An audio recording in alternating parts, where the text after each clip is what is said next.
Memory clip 3466 from about a week or so ago. As we all know, the Muslim Brotherhood candidate won the Egyptian elections over the weekend. About a week before that, a Egyptian cleric was campaigning on his behalf and giving a speech to the Shura Council, which is the upper house of the Egyptian Parliament. The lower house is called the People's Assembly.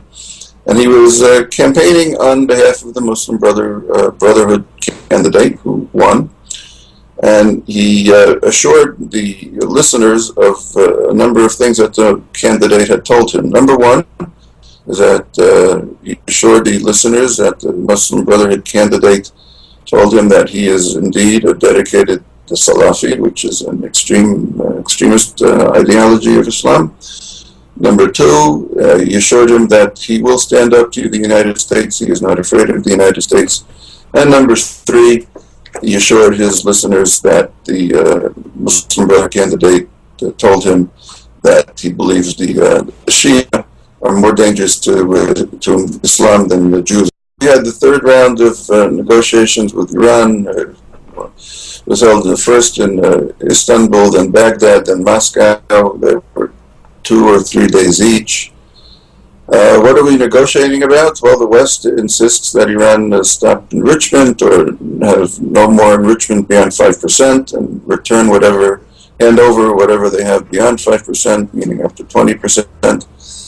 And third negotiations failed. Now, first let's keep in mind, let me just make mention that the White House issued a statement congratulating the Egyptian people for their milestone on their transition to democracy because of the election. I think milestone, by the way, is not use of the word milestone is not a coincidence, because milestone is the English translation of a book written by Said Qutb, who was a leader of the Muslim Brotherhood in the 50s and 60s.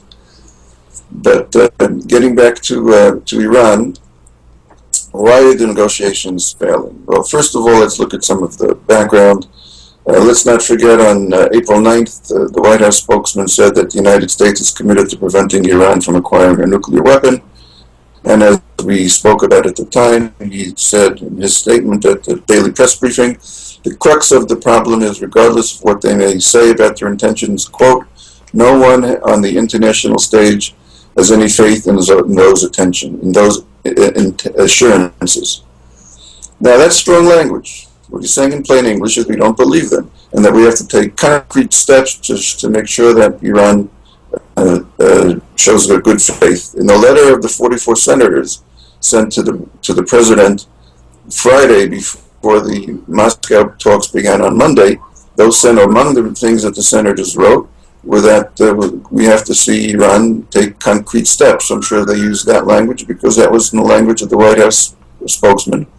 Concrete steps to show good faith. And this round of talks fail in Moscow, which they did. We have to reevaluate other options because they maintain that the talks are just a stalling technique. Now, on June 20th, the House Armed Services Committee held a hearing entitled Addressing the Iranian Nuclear Challenge, Understanding the Military Options. So we see that there is activity or concern that on the part of Americans here, American officials here, that these negotiations won't produce anything. What is the problem, the essence of the problem? The essence of the problem is nobody believes the Iranian regime, because the Iranian regime believes itself to be a world leader. We've discussed that. The Supreme Leader's statement about being the leader of the anti-hegemonistic movement. There are more oppressed nations, as in his view, than major powers. But so he considers himself to be the leader of the movement. In February, he stated that if there's a war with the United States will be harmed more than Iran will. In March, he said that Iran won't surrender to Western sanctions. In May, he made the anti-hegemonistic statement. Problem is that people don't believe what they're saying. And if you look at the Iranian constitution, and if you just Google the two words Iranian constitution, I wrote an article on this, it'll come up in the top 10.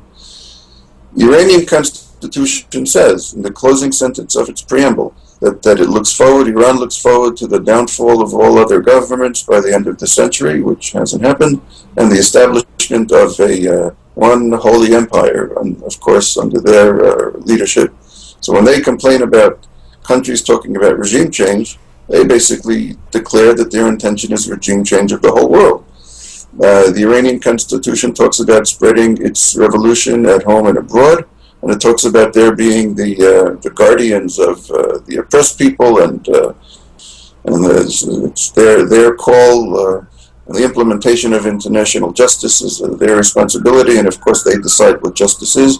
So they view themselves as a leader on par with any other major leader or superpower, and have shown no signs of good faith. And it will be difficult for Iran, if perhaps impossible, to stand down based on knowing that no one trusts them, which is the core of the issue, or the crux of the issue, as the White House spokesman said. So that's what we have. Iran argues, of course, that according to the Non-Proliferation Treaty, what they're doing is legal. May or may not be true, but that the NPT is not the only consideration that decision makers make. It's also how Iran behaves at the same time that they're enriching uranium. And if Iran indeed is, as it seems to be, trying to acquire nuclear weapons capability, and the West doesn't believe what they say, we will have a standoff, and who knows where that will lead to. Yeah,